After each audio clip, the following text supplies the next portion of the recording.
Gollum gaslighting Australia again. Coming up on this week's Citizens Report.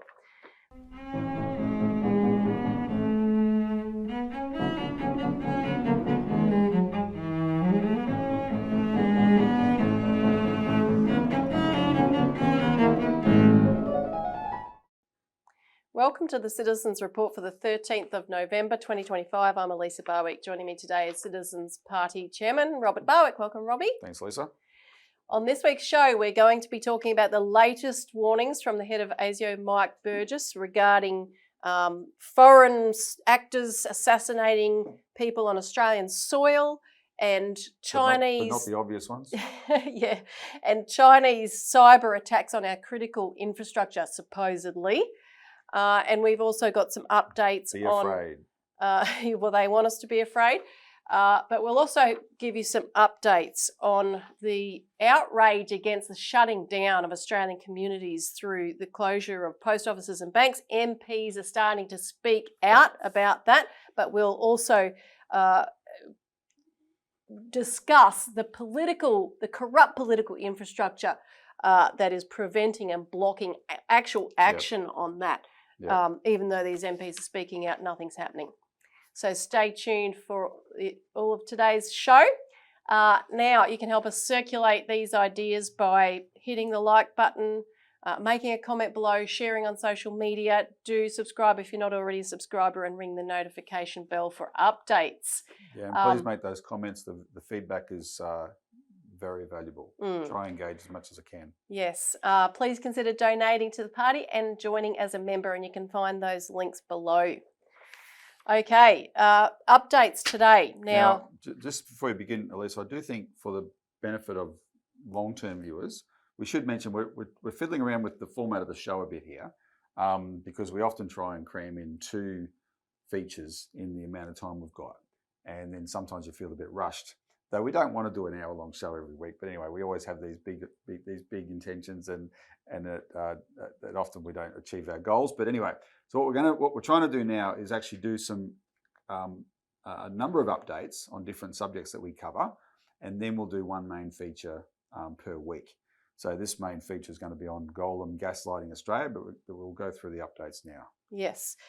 So yes, on the front regarding the closure of post offices and banks, which hits particularly regional Australia very hard, but it's increasingly hitting in major towns and cities as well, because people just don't have the basic services, particularly small businesses, to operate. And, you know, the communities with local fairs and festivals and all these sorts of things, people raising money at cake stalls, CWA, these are all things that are affecting local communities, whether they be in towns or cities.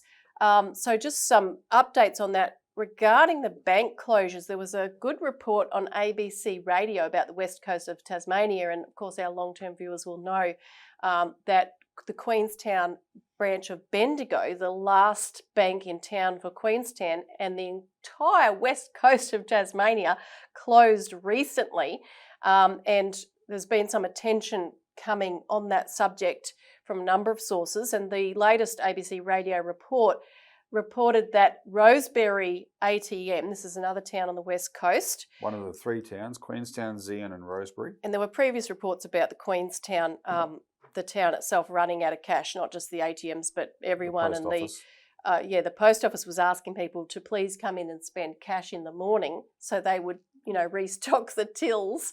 But yes, the ABC reported that the Rosebery ATM has been out of cash for a week.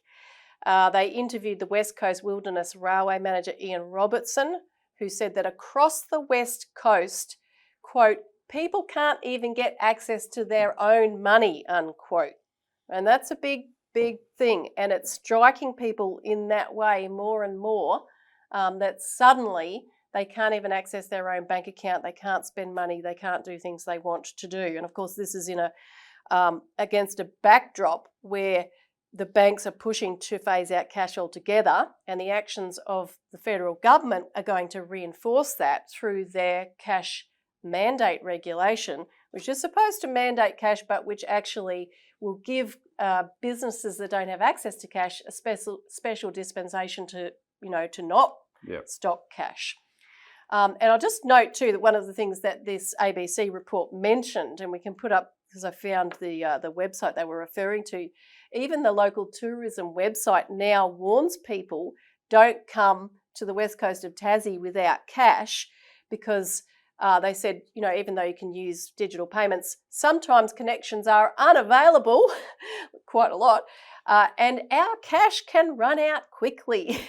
So Elisa, picture this. While you and I were in China, one of our stand-ins, our wonderful producer, Ben, went to the Bendigo Bank AGM in Bendigo and questioned the CEO of Bendigo Bank, Richard Fennell, about was the Queenstown branch of Bendigo Bank profitable? Did the Queenstown branch stop being profitable in the 2 years it was back under corporate control, and if so, how? Look, we do not provide individual branch profitability numbers. The reality of that branch we were only able to open that branch 2 days a week for a total of 11 hours. The costs of fitting out, maintaining a branch that is only operating for 11 hours a week, including security requirements and the like, it was a significant cost for very limited demand in that town. It was a difficult decision. Richard Fennell's answer to that question was to avoid the subject. And he basically, he did not come out clearly and say the branch was unprofitable, because it wasn't unprofitable, it was profitable. And he knows that it was profitable because he's the CEO of Bendigo Bank, but they closed it anyway. And while I'm mad at Richard Fennell, and we should be, because of these utter bastardry, be madder at the Albanese Chalmers Daniel Molino government. Albo's the Prime Minister, Chalmers the Treasurer, and Daniel Molino is the Assistant Treasurer, who let this happen. And we screamed and screamed and screamed and said, you cannot allow the last bank on the whole west coast of one state to be closed. You will cause chaos. And they did it. They allowed it to happen anyway. They allowed a bank to close a profitable branch anyway, out of sheer bastardry, because that bank's trying to push forward with the digital agenda like all the other big banks. And that's why it's running this, these ads. We're a big bank too. And now the west coast of Tasmania is in the actual chaos that we predicted. No money. Right? That is such a productive area of Australia with all the mines and forestry and fisheries and stuff like that. It probably earns Australia about $2 billion a year in foreign currency, right, from exports. Yet nobody can be bothered providing a damn service to that area. Yep. And the only thing they do have left, Elisa, is post offices. Yes. But for how long? Well, exactly. So, as you're saying, this is undermining Australia's economy. People are being sent to the post office because there's no bank branch, but now the post offices are closing down. And as I mentioned, this is really striking a chord. One MP who's being forced to raise this question, thanks to the efforts of our supporters out there and local activists, is a member of the Labor Party government, Peter Khalil, who's the MP for this electorate where we are. Yep. And Shout out, Peter. The Glenroy post office closed, a couple of years ago? 2 years ago. Yeah. And yet the uproar continues, and the locals are demanding to have the post office back, because you've got to go quite a long way to get to the next one, as we know when we have to go pick up a parcel because they didn't leave it at the door. This is literally our local post office, or was. Yeah. So the locals have been haranguing him, and we'll put up a picture here. He put up a Facebook post claiming, he's advocating for the community, to the relevant authorities, including Australia Post, to reopen this post office. So, we're forcing MPs to address this, but we'll get to the point in a minute that, they're not doing what they need to do to make that happen. Now, you also mentioned this morning there was a speech that was made earlier in October, I think it was, by an MP on this question. So one of the Labor's new MPs, who's the member for Banks, Ji Soon, Chinese-Australian federal member of Parliament now, he gave a really good speech, and I'll just, by parliamentary standards, this is actually quite a long speech, 2 whole pages when it's in small print. You don't get very long speeches in Parliament anymore. So he actually gave a detailed speech about what's happening in his electorate because Australia Post is going to close the Revesby Post Office. And both Revesby Post Office and Glenroy Post Office are corporate post offices. It means Australia Post owns them. This is the 1/3 of the post office that Australia Post itself owns and runs. And the other 2/3 of post offices are small businesses run under license to Australia Post. Now, and I was struck by the fact that this Member of Parliament, Ji Soon, made the connection between postal services and banking services. The message is the penny's starting to click. He said, the Revesby Post Office is a key fixture in our local town centre. It's close to the major supermarkets and connected to all of the surrounding suburbs by multiple regular public transport links, making by far the most accessible Australia Post location in the area. And that's exactly describes Glenroy. It describes the Security Post Office. There was a big fight over there when that closed last year, etc. He talked about how there's a new development opposite the post office site of new housing development. There's going to be more people in the area. So we need more services, not fewer, to cater for the growth in population. And then he said the closure of bank branches in surrounding suburbs and the centrality of the location of the post office has made this post office the go-to place for in-person banking. And then he went on to say the banks are telling people to go to the post office, and now the post office is being closed. And the loss of both of these services is causing a real problem.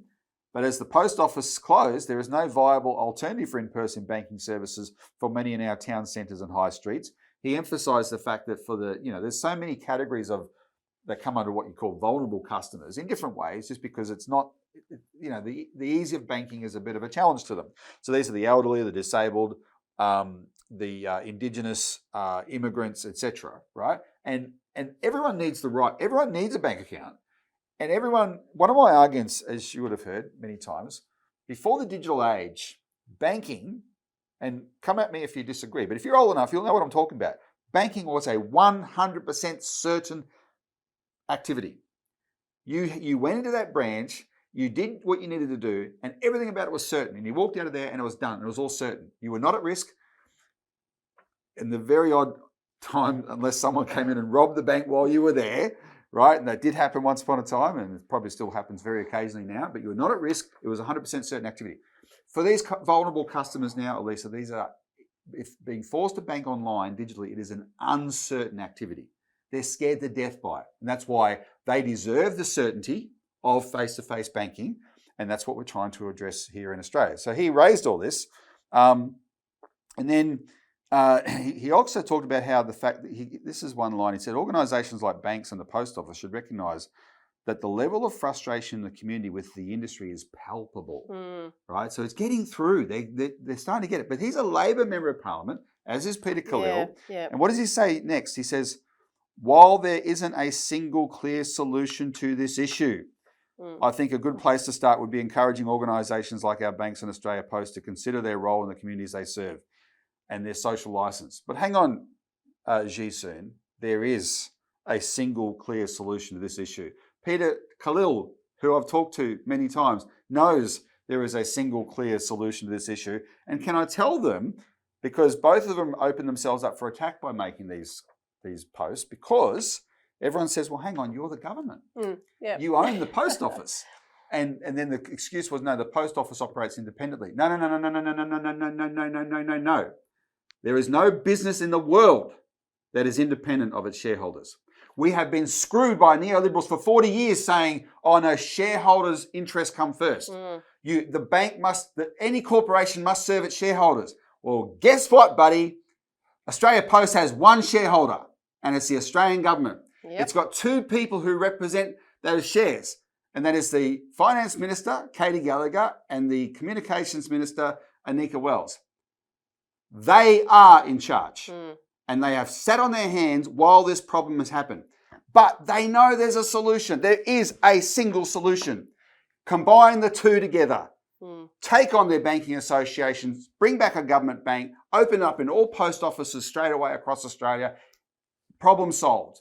You will have a powerful financial institution that's serving the Australian people, and it keeps all postal service. Not only does it keep the post offices open, the extra revenue from being involved in banking will help maintain a proper postal service as well, because that's the other thing Australia Post has done over the years. Yes. Now, there was a small victory, and that was in the case of Milson's Point Post Office on Sydney's lower North Shore, where there was a big campaign that was run against the closure of that post office. And locals, business people, even the Sydney Council unanimously, the North Sydney Council unanimously backed this campaign. They wrote hundreds of letters to because this is government, a red hot issue. Yeah, Australia Post, Ombudsman, even the Human Rights Commission were hearing about it. But they described the pivotal turning point as being a federal MP intervening on their behalf, and that was Liberal MP Andrew Bragg, who had a sit down with the CEO of Australia Post, Paul Graham, and so he agreed to revisit some of the terms that were, supposedly justifying the closure. Andrew Bragg is a very direct person I've discovered in the Liberal Party. I mean, I've met him a few times. He's quite direct. So there was it was like they said to Paul Graham, this is unacceptable, and then with some wheeling and dealing in the background, because basically the post office was the building was owned by a New South Wales government department. And so they were able to negotiate, don't raise the rent and make the post office unviable, etc. But it's the only one I know where the decision to reverse it has been closed, because otherwise Paul Graham is on a tear. He's determined to close hundreds of post offices, these corporate post offices, to get the total number down to 4,000. Plus, breaking news, which we put out in a release today, they're now pushing the licensed post offices, the 2/3 of the rest of the postal network, to move their contracts, their licenses from perpetual to fixed term. Because when they set up this system, all the licenses were perpetual. So you bought it as an asset, you ran a business for as long as you wanted to, then you can on-sell the licenses to the next person who wants to run the business. What Australia Post wants to do by bringing them back as fixed term licenses is just discontinue them.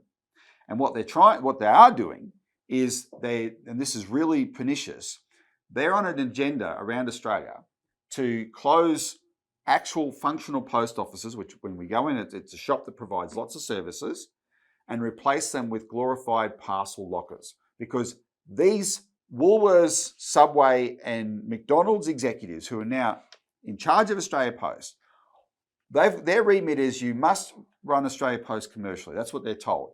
And the bigger the profit they make, the bigger their bonus will be. And so they've looked at it and said, well, the most profitable thing we do is parcels. Why is parcels the most profitable thing for Australia Post? Because those bastards are using the infrastructure of mail that the Australian taxpayer who owns Australia Post has built up through investment over decades and decades, a century and a half in Australia. They're using that infrastructure to subsidise their parcels business they compete on with the dozens of companies around the world, right? To make bigger profits on short-term thinking like that, at the expense of the actual mail service, and they're not interested in the mail service, they're not interested in the basics, they're not interested in the basics of Australia Post, so they're creating these glorified parcel lockers, and you will not get all those services you get now at the post office, but they'll still count them as post offices towards their 4,000 regulated minimum, right? And what they're doing is gutting the postal network beyond all recognition. Yep. And we gave the example of Narendra, where this is happening right now in that town in New South Wales, and it's going to be happening everywhere. There's hundreds on the chopping block. Yours could be next, so take that statement we put out today. There's a link. Whereas what they should be doing, and for some reason Paul Graham is personally pig-headed about this, they should be leading like Christine Holgate did. They should be the ones saying, let's actually expand banking services in post offices. That's how we will keep the postal service alive. But of course, they're not doing that, because look what happened to Christine Holgate. Yes. So, there's MPs speaking up, but we want to quickly address the protection racket that is preventing them making change. Corruption, is everywhere amongst MPs, but then you have corrupt institutions as well that consolidate that corruption. And even something like the National Anti-Corruption Commission, which you can read about an article by independent economist John Adams in our latest Australian Alert, is part of that protection racket that is actually preventing the corruption being broken down. So, Elisa, this week, Don Farrell, the Labor Senator and Minister, was asked, why hasn't the National Anti-Corruption Commission found more corruption, charged more people with corruption? And his answer was, well, it just shows you that Australia's not corrupt. That's actually what he said. Now, this is a guy. This is ironic. This is not even ironic. This is a guy, Don Farrell, whose nickname is the Godfather. The Godfather, because that's the power he wields in the Labor Party through his factional base in South Australia, which I can tell you is not lily white, right? It is deeply corrupt. The Godfather declares Australia to be uncorrupt, but it stinks to high heaven. So as John Adams is right to point out, because he's giving one of his basic complaints is having made 2 very detailed complaints to the National Anti-Corruption Commission, and I've read both of them, right? And I know how thoroughly professional they were, but they're very detailed, they're very involved, and so if you're a serious investigator, the number one thing you should do is sit down with the person making the complaint, right, and talk to them and say, okay, tell us, step us through this. What do we need to know? The National Anti-Corruption Commission refuses to talk to people who make complaints. And then they say, oh, we've checked it out, nothing to see here, right? Rubbish. And it was designed, this is how it was designed. We know from the records that Anthony Albanese personally intervened to make sure it didn't hold public hearings. And so where does this, and we can't prove anything more than that. We just know that there's a problem crying out to be addressed here, and we don't have the body to address it. And as if to rub it in everyone's face, what happened this week? Well, Graham Richardson passed away, Richo, the fixer, right? Who, if we didn't know what he was like before he died, just read what Kate McClymont wrote about him. She's an investigative reporter for the Sydney Morning Herald yesterday, or the day before in the Sydney Morning, I think it was the day before, in the Sydney Morning Herald, where she lists all the ways he was deeply corrupt. She makes the point that the person who knew about it the best, the person who used to rattle off all the ways Graham Richardson, the fixer, was corrupt, was Anthony Albanese. Yeah, what does Anthony Albanese do? He announces a state funeral for this guy. A state funeral. State funerals are for former prime ministers and premiers. That sort of level. And called him a giant of the Labor Party and a remarkable Australian. No, we're trying to get this government to take on the banks. For the first, until this year, this government was hindered by the fact that the head of the Banking Association, Anna Bligh, was one of them. A former Labor politician, Labor Premier, good buddy of Jim Chalmers. And that clearly explained why they weren't taking on the banks. There were numerous examples of the banks dictating to them in a deeply corrupt way. You don't have the power the banks do. You don't have Jim Chalmers on speed dial, right? They call the shots in this country. She's not there anymore. She's been replaced by a Liberal senator, Simon Birmingham, and they're still not taking on the banks, right? Corporate power rules in Australia in a deeply corrupt way, and we need to clean it out. Yes, and our next topic is going to really hone in on that from a particular standpoint, and that is of the spy masters and who really controls them. So that topic is Gollum gaslighting Australia again. So he's often been compared to Gollum, at least in our office. Well, have a look at him. ASIO head Mike Burgess. We call him Gollum. So just based on appearance and some other characteristics. He made a couple of speeches this week, continuing to, bring to the spotlight things that, usually are kept behind the scenes in the spy world. And it's for a very concrete purpose, and that is to make Australians more afraid of external threats than what their own government is doing. And he offered a lucky dip in his speech to the Lowy Institute this week of enemies to choose from, external threats. Given the degrading trajectory of our security environment and the growing willingness of regimes to conduct high-harm operations, ASIO assesses there is a realistic possibility a foreign government will attempt to assassinate a perceived dissident in Australia. This threat is real. We believe there are at least 3 nations willing and capable of conducting lethal targeting here. It's entirely possible the regimes would try to hide their involvement by hiring criminal cutouts, as Iran did when directing its arson attacks. He talked about 3 foreign governments that are considering conducting political assassinations on Australian soil. And of course, those 3 threats have widely been interpreted across the media, as was meant to happen, as Iran, Russia, and China. Because he didn't name them, right? So he dangles the claim, just says 3, and he knows how the media speculation is going to go. He doesn't contradict it. But let's just look at those 3 for a minute: Iran, Russia, and China. So I don't know. I actually can't think offhand of Iran's history of doing this. Maybe I'm mistaken, but I can't think offhand. Russia, of course, is accused of doing something like this with the Skripals in London, just outside of London, back in 2015, 2016, where they supposedly put Novichok, the most deadly substance known to man, spread it all around the town of Salisbury, right? And one person died, but not the Skripals, who actually touched the most of it. Supposedly, we're told to believe that, and we're told to believe that this is a person that Russia had allowed to leave, had been living outside of Russia for a long time because he was a defector to the West, but he'd been in prison in Russia and been allowed to leave, and then for the hell of it, they decided to kill him. There were so many holes in that story; it wasn't funny. That's the case of Russia. But when this was first announced, Elisa, I made the point: hang on, there's 2 names that are much more obvious, but no one in the media is talking about them. And I took on Stephen Jedgetts about this, the ABC reporter, because the 2 countries that have an immediate track record for assassinating people on foreign soil are Israel. That's its stock in trade. And I've talked in the last year or so about this book, Rise and Kill First, Israel's program of targeted assassinations. It is what they do.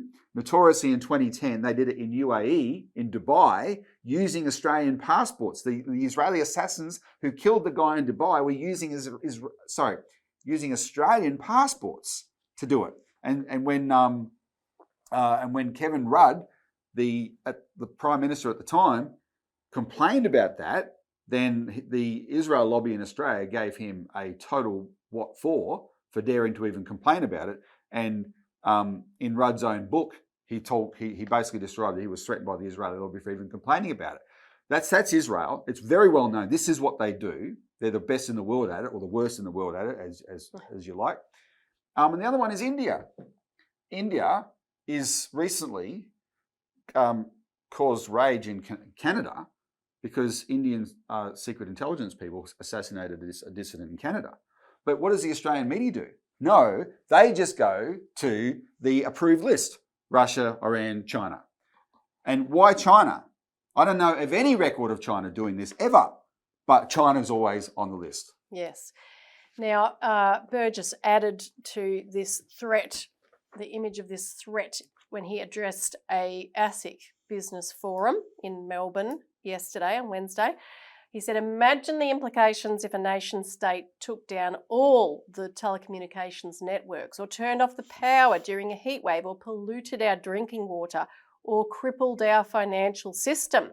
He said, I assure you these are not hypotheticals. Foreign governments have elite teams investigating these possibilities right now, as if we're not destroying all our own infrastructure. He said, one nation, and he literally said no prizes for guessing which one, and of course, again, he didn't name it, had already made attempts to access our critical infrastructure. Well, he didn't name it the first time he made that statement, but then a few moments later in his speech, he did name it. And he talked about China, right? Now, just go back to what we talked about before with the targeted assassinations. A few years ago, Burgess did the same thing where he gave a speech where he didn't name it. He talked about a nest of spies in Australia. For 2 years, he let people think the media just speculated it was China. Then he came out, eventually said, no, it was India. He admitted after a few years, after just deliberately allowing, fomenting this paranoia about China, oh no, in that case it was India. This time, he's come out swinging and he's naming China for this.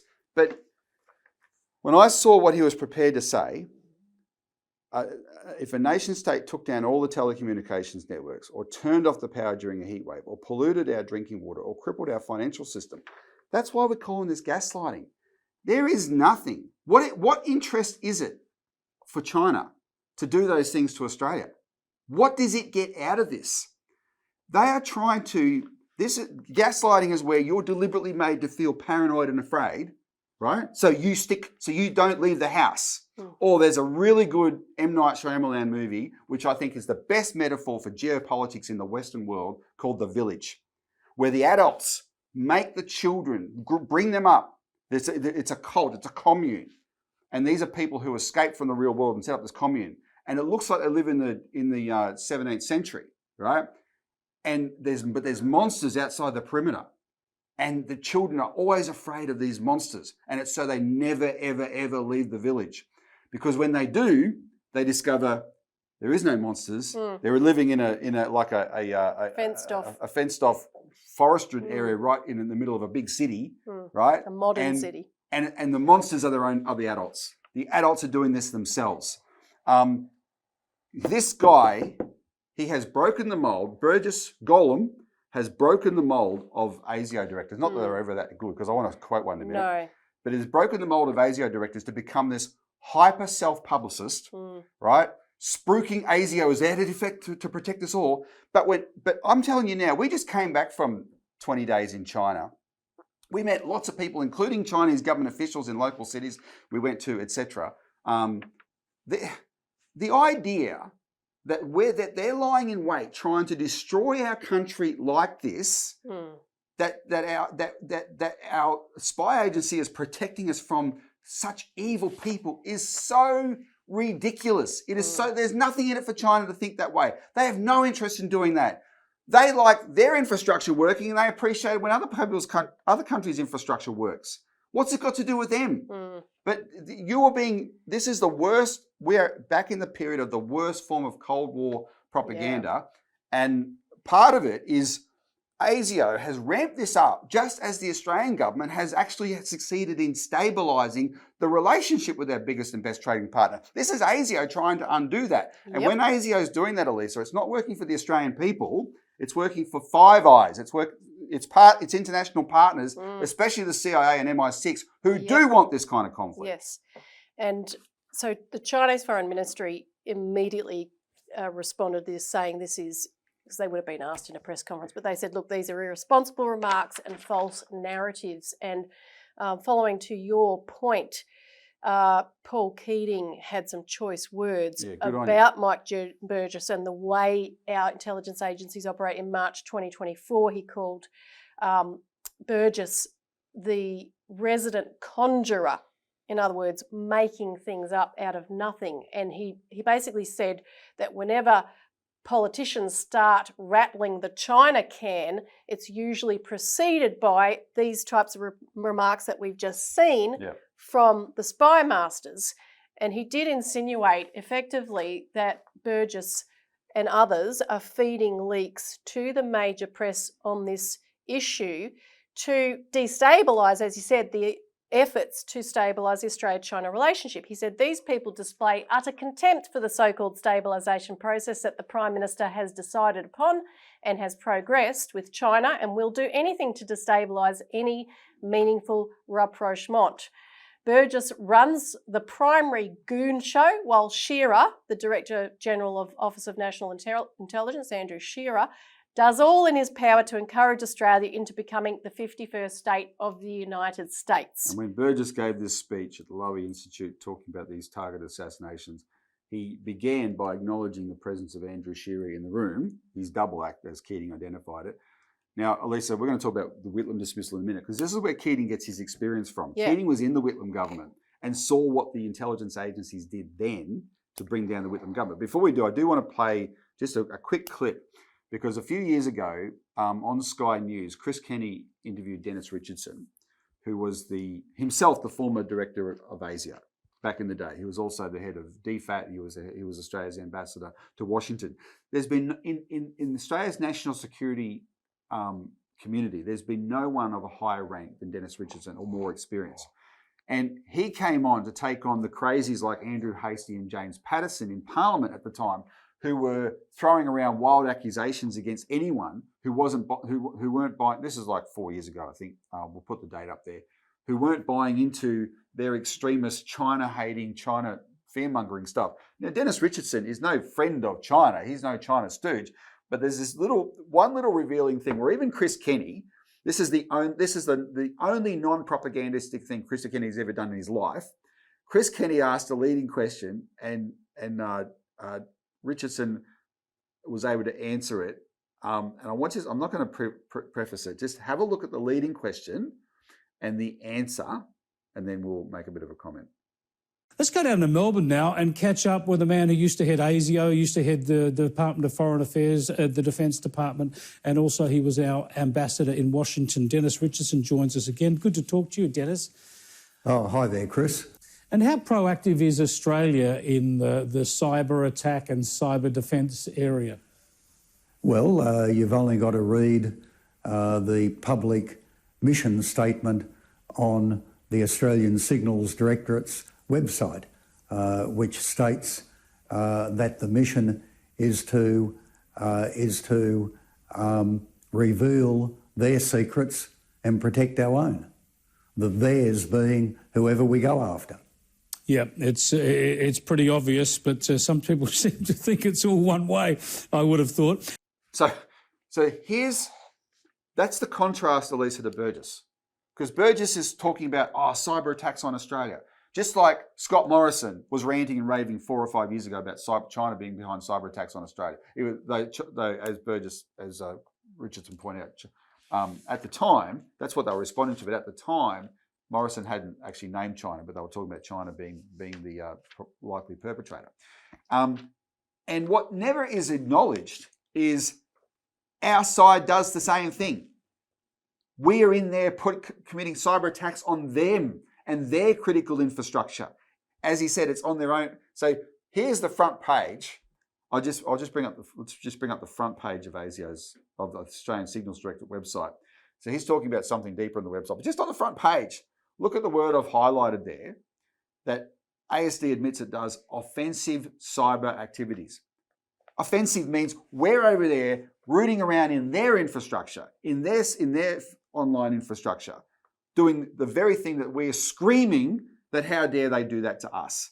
So just bear that in mind. Thank God for level-headed people like Dennis Richardson, who is only level-headed because his career preceded this sudden American-directed insane turn into this extreme anti-China stuff that we've been dealing with for the last 10 years. Yes. Now, so the 11th of November, 50 years ago, was the dismissal of an Australian Prime Minister, Gough Whitlam. Now, he had well and truly butted up against this apparatus that we're talking about, this the real external threat, the Anglo-American dangerous allies, as later Prime Minister Malcolm Fraser described them. But, of course, Whitlam was pushing to make Australia sovereign in a number of ways, both from a security and foreign policy standpoint and also from an economic standpoint. People talk about how Australia should copy other countries that have their own sovereign wealth funds and return wealth to the locals. Well, Gough Whitlam set up the Petroleum and Minerals Authority to ensure Australia's resources and our resources wealth served Australians. Yep, he came to office with people sick of all our resources being owned by British and American mining companies and European mining companies, and he took them on. And it was a fierce fight, but he and his main guy, Rex Connor, who was the Minerals and Energy Minister, and Paul Keating was his assistant minister, they took on the cartel. They took on the oil and gas giants. They part of what they did, they set up the Petroleum Minerals Authority to do two things. One, encourage and ensure Australian ownership of resource projects going forward.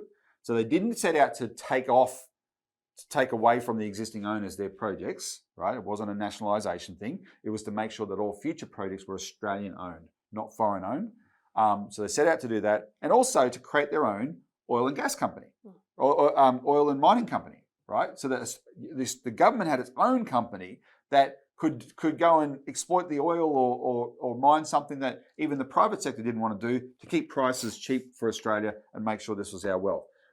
The whole thing just quickly came about. The reason what set up the dismissal was scandal around the government that came from what they call the loans affair. But the loans affair came about because in order to fund this, they did what every government for a century, or was it 75, so for 72, 3 years before them, had always done, which is go to London and go to Wall Street to borrow money. That's what governments had always done. They wanted to borrow $4,000 million, $4 billion, which seems tiny when we talk about it today. But in those days, there was a lot of money. But Rex Connor had the argument that, hang on, the collateral for this loan was the value of the known resources of Australia, which at the time was valued at $7.5 trillion. That was the collateral for a loan for $4 billion. And the New York and London banks could have easily raised it. Instead, they refused. They went on a credit strike because they knew that this would have run this program where the American and British ownership of our resources would be diminished. It would be eventually frozen out. Australia would own and control its own resources. There was no way they were going to fund that. And so it was an absolute credit strike. Then Jim Cairns, who I got to know quite well in his final years, who was the treasurer, he went to the Saudis. The Saudis were rolling in money from the oil embargo, and the price of petrol had gone up, and the Saudis were rolling in money. He went to the Saudis. The king gave him a good hearing. The Saudis were interested in lending this money to Australia, and then suddenly they got cut off because the Saudis get their security from who? The British and the Americans, right? So bang, that was cut off. And so then there was some kind of operation involving this Pakistani guy, Tirath Kemlani, that Rex Connor got involved in, and that created the scandal. And the whole thing could have been a total setup, and I'm sure it was a total setup, but that created the scandal that then the Liberals said, okay, we're not going to pass supply, right? So this government can't fund itself. And then that became the pretext for Kerr, who himself was up to the eyeballs with these intelligence agencies. That became the pretext for Kerr after he consulted with the palace and got them, and the palace totally approved this, etc. Kerr sacked a democratically elected government 1 year into its 3-year term. And that's what what the Liberals have ever done ever since is, because Whitlam was voted out, because the election that was held was a landslide for the Liberals, that proved Kerr did the right thing. Well, you got to read it in the circumstances of the time. It doesn't prove it did the right thing. If this guy's elected for a term, he should be able to get to see out that term. All the things the media played up about the Whitlam government to just terrify the Australian people were a smokescreen from the fact that this is what Whitlam was doing that made him a real threat. Yeah, because, look at it through the lens, if you like, of Britain and the United States watching this. I mean, here was Australia charting this new course. Yeah. We're opening up diplomatic relations with China. You've got the entire Which Asian itself enraged region. the Americans. Absolutely. Because they were having secret discussions with China, and Whitlam just walked in there openly and said, I'm going to start relations with China. Didn't wait for It enraged Henry Kissinger. And the other thing that Whitlam did, which we've written about, we've published in this week's alert, shout out to Bevan Ramsden, a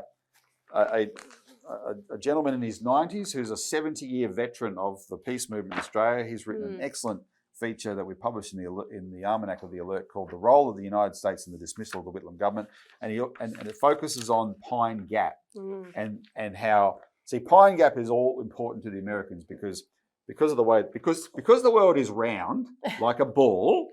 In case you don't know that, the Pine Gap, because it's down here and America's up here, it gives the Americans 360-degree visibility of the world, right? Because otherwise they'd be blind to this part of the world. And that they use it for spying, and they use it for guiding missiles and weapons programs, etc. And it's supposed to be a joint facility, but that's a joke, right? They are in charge. And so Whitlam said, well, I'm not going to kick him out, but when the lease expires or when the agreement comes, the current agreement ends, which was about to end, it's not going to be renewed. And that threw the Americans into all kinds of conniptions. And Whitlam was never able to get into Parliament to make his main declaration of that before he was dismissed. Yes.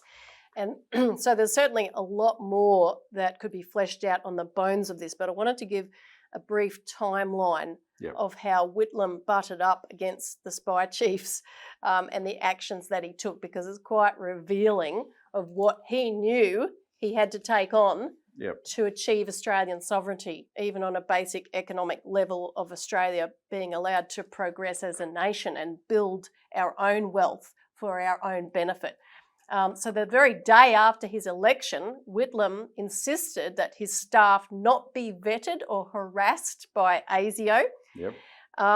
He demanded answers about Pine Gap's role and how it operated and so forth, which a lot had been knowledge about how the CIA ran it had been denied to prime ministers and to leaders of our country. On the 9th of December, as you mentioned, the year that he was sacked. 75, yeah. In 1975. On the 9th of December, after he was, Yeah. a couple of months after he was sacked. No, less than a month. Okay, He less was than sacked on the 11th of November. Okay, yeah. So 28 days later, he had a chance. Yeah, but the 9th of December would have been his first opportunity to withdraw from the Pine Gap Treaty, because the initial treaty went for 9 years, and then we were able to give a year's notice to withdraw from that treaty. And so that's what he indicated he was going to do, but of course he was gone by that time. In 1973, the Whitlam government raided ASIO headquarters. In August 1974... Before you, just on that one, when Whitlam got elected, nobody, including him, knew about the Five Eyes arrangement. All they knew, because they hadn't been in government for 21 years, right? In that time, ASIO and ASIS were set up under this Five Eyes arrangement. They didn't know that existed, so they just saw them as Australian agencies, right? So when his Attorney General raided ASIO, what he didn't realise, he was effectively raiding the CIA and MI6. Yeah, exactly. And all hell broke loose. And then he established a Royal Commission into Intelligence and Security in August 1974. It was parallel, that one, a little quick comment, there was, around the same time you had what's called the Church Commission in the US Congress that was also starting to look at the CIA and how it operated, right? So there was based on both the Australian experience but also observing what was going on in the world, there was a really good reason to do this. That same year, 1974, he ordered the head of ASIO, Peter Barber, to cut all ties with the CIA. Outrageous. And eventually, later that year in September, Barber quit under pressure. But a lot of that pressure was what was coming down from the CIA, particularly regarding the appointment of Jim Cairns as treasurer, because the US were very concerned about him. And when you look back at his record, particularly on matters of finance, and he wanted to return to Australia, funding itself and its own development using treasury bills, as we did in the Curtin Chifley government. Jim Cairns was one of the most intellectual people in Australian political history. He's a bit of a caricature because of what the media turned him into with Junie Morosi, etc. But he was deeply intellectual, deeply thoughtful. He had the opposite persona of me. He was the calmest guy you've ever met.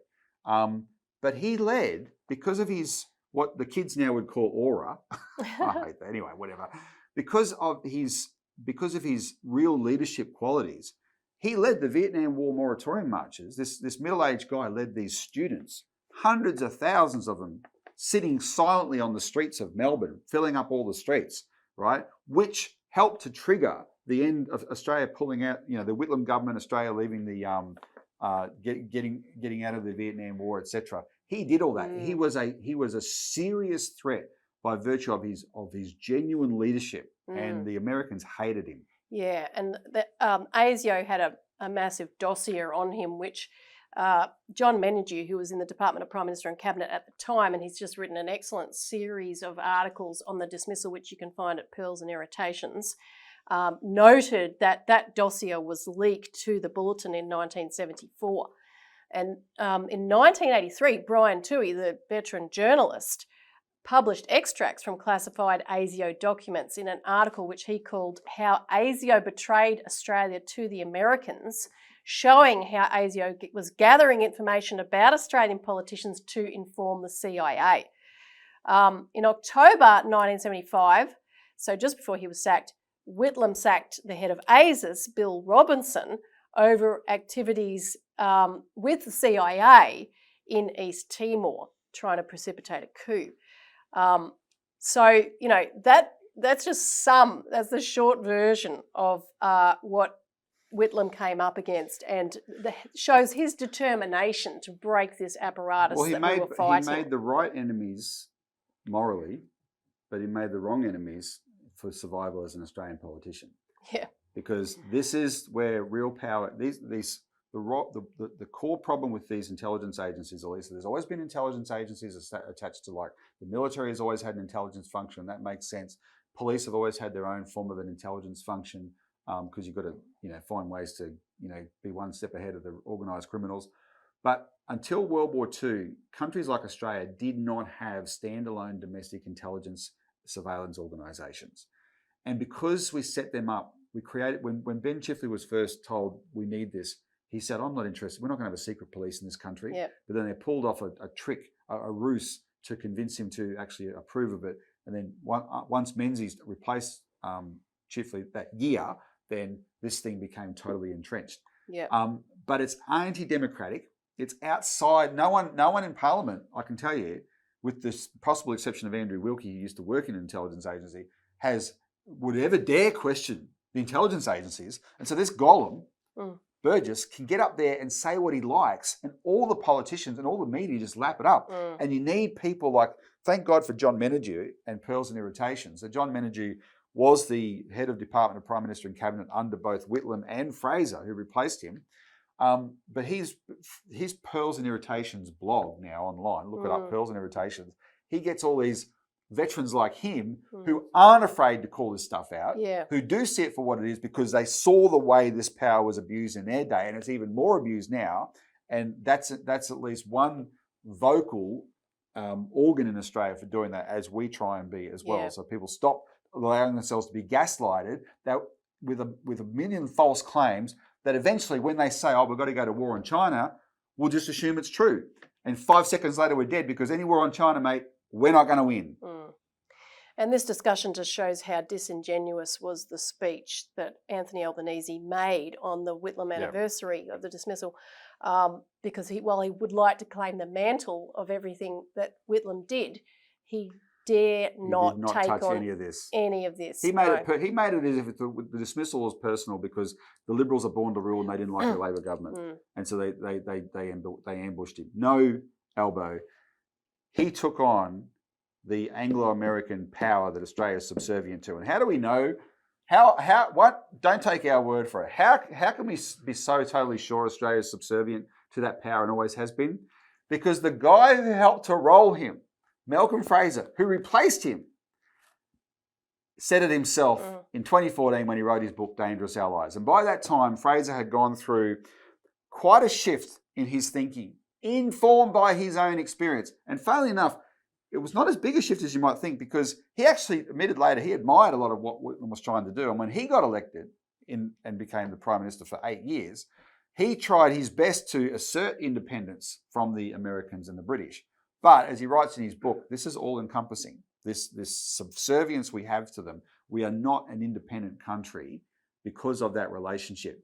We should want a relationship where we get on with them quite well, but we need to start from scratch and actually assert ourselves as an independent country, and do things in our interest, and that wouldn't include going to war on countries like China. Yeah. And in regard to other similar types of intelligence operations on the ground floor in Australia regarding the political situation, did you want to make a brief comment? Yeah, we've deliberately left this to the end because I'm about to do what I'm criticising the media for. There's an organisation in this country of actual Nazis, Hitler lovers.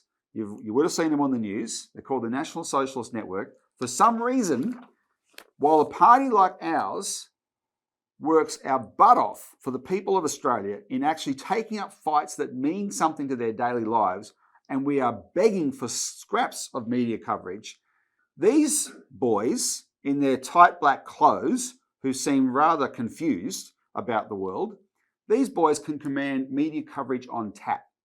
And I don't think it's an accident. I don't think it's a coincidence. This is deliberate, because what they pulled off last weekend in front of the New South Wales Parliament, they had a 20-minute protest, and they've had 20 hours of non-stop media coverage ever since on all the primetime bulletins ever since. and they had a poster there called "Abolish the Jewish Lobby." Now, that term has been talked about a lot for the last 2 years by the Palestine protesters. The Israel lobby in Australia is huge, and people who are trying to advocate for protests for Palestine have come up against it. The NSN doesn't care about Palestinians. They'd be happy if everyone else in the world died so they could have their perfect little white Australia utopia here, right? They hate Muslims. They hate Palestinians. They don't care about that. But because there's pressure on the New South Wales Premier over laws he passed to crack down on protests based on a fraud, based on the claims a year ago that these attacks were anti-Semitic attacks and they turned out to be scams by organised crime, yet he based these very repressive laws on them. There's now pressure on him to reverse these laws, and so suddenly these wankers turn up for a 20-minute protest, and Chris Minns get to say, "Oh, see, I was right. Actual Nazis on our streets. Not only are the existing laws justified, we're going to have more laws." And they repeat that pattern everywhere they go around Australia. And the latest one is the politician who's the most outspoken on the Israel/Jewish lobby in Australia is Bob Carr. And Bob Carr is hated by the Israel lobby because he can't easily be accused of anti-Semitism because in 1977, he co-founded Labor Friends of Israel with Bob Hawke. It's just that he has got so jack of the mass murder of Palestinians by the Israeli state, he has become a severe critic. And as foreign minister, he saw the power of the Israeli lobby. He was subjected to it, right, in Australia. So he speaks out against it. So now, these clowns turn up on Saturday morning in New South Wales. The Australian newspaper uses it as the pretext to see Bob Carr is associated with the NSN. Bob Carr is on the same side as the NSN. How dare Bob Carr be allowed to talk about the same thing as the NSN? The laws that Chris Minns passed should cover Bob Carr. This is, in my view, this is not coincidence. Anyone who's a Hitler espouser is by definition an extremist. Come at me if you like, but that's absolutely true. There is a long history to extremist groups all around the world, especially in places like the United States, and in Australia actually, being infiltrated by intelligence organisations to the point of being directed by them. Go look at the history of the FBI with the Ku Klux Klan and Black Panthers and those sorts of things. There's a long history to this. And the way this particular organisation is being able to march the streets and they march the streets at 2:00 in the morning. They did a 20-minute thing in Sydney at the town hall, at the Parliament on a Saturday morning. Nobody saw it. Nobody sees this stuff until the media gives them wall-to-wall coverage for it. Yeah. This is not a coincidence. Yes. Now, you can read more about all these subjects in our Australian Alert, and if you want to make a real impact on restoring Australian sovereignty, join us as a member. Click the link below. We need you as part of this movement. That rounds out the show for this week. Thanks, Robbie. Thanks, Elisa. Thanks for tuning in, and see you again next week.